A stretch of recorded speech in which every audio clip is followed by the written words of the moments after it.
record turnout. And are you all looking younger? Or am I looking older? I only ask because my son told his teacher yesterday that I was 68.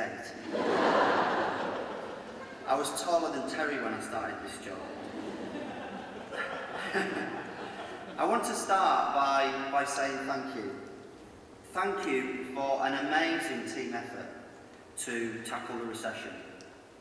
5,000 businesses a week being helped, key regeneration schemes saved, and people getting straight back into work.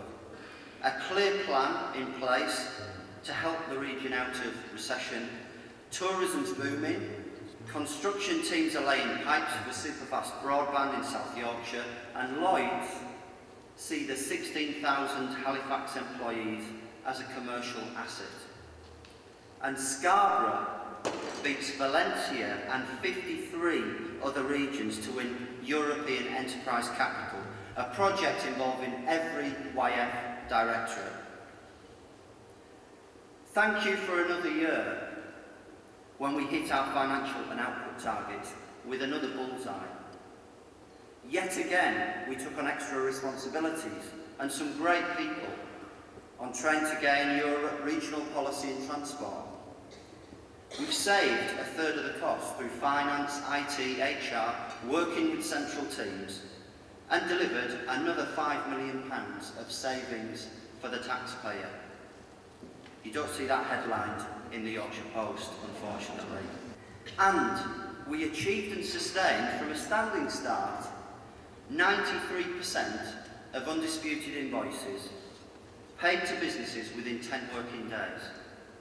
Every single part of the agency working together to help businesses directly. So thank you to every single one of you, the generalists and the specialists, the front line and the back room, the old and the new, the Yorkies and the Lancastrians. Come on, stay with it. And thank you especially to those of you who've coped with personal tragedy or illness this year and are getting through it. Whoever you are and whatever you do, everyone counts in Yorkshire Forward. Everyone.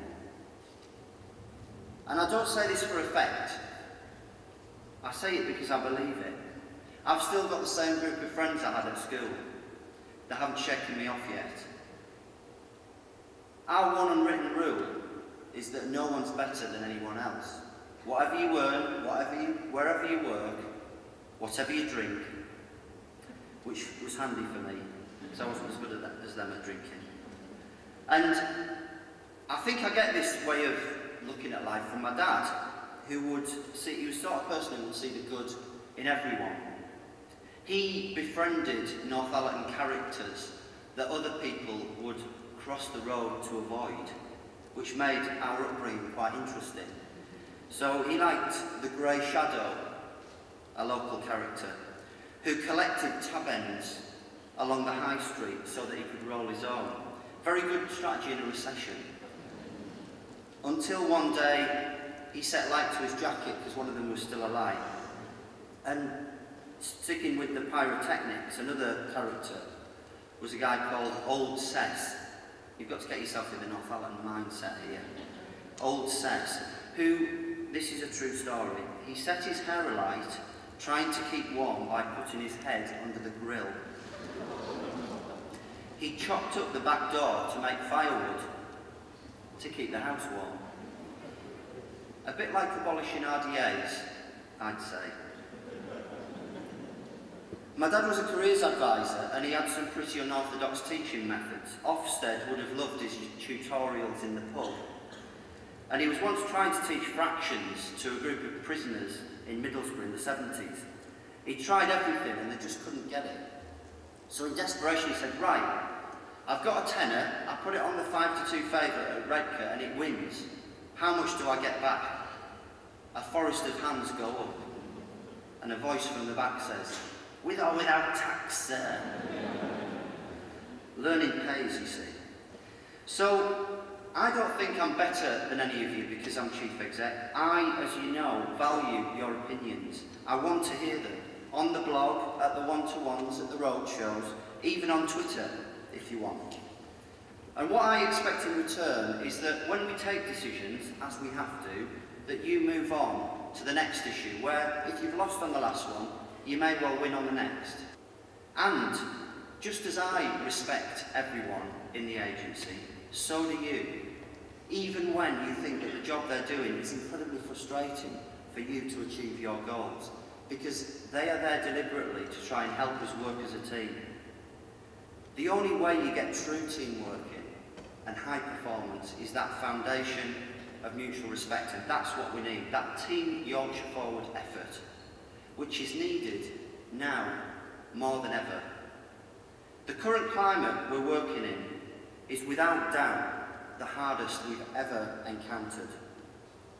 We're in the middle of the toughest economic recession since the 30s, and we've lost 60,000 jobs this year. The decline's now slowing down, and we do expect to come out of recession early in 2010, but there's going to be more job losses. And socially, hard times mean fewer jobs, more crime, poorer health, and tragically, and I mean tragically, a rise in extremism. More reasons why Yorkshire Forward must lead the economic case for the value of a diverse workforce. Environmentally, the UK is embarking on a 50-year journey to reduce carbon emissions by 80%. And politically, we've got a major challenge to win cross-party support on Yorkshire Forward's future. I'm confident we will.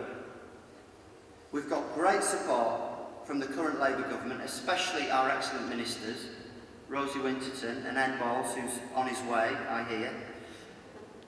And I know some of you are concerned that the Conservatives are sceptical about RDAs. They are. But their policy is to consult business organisations and local authorities about whether we should exist.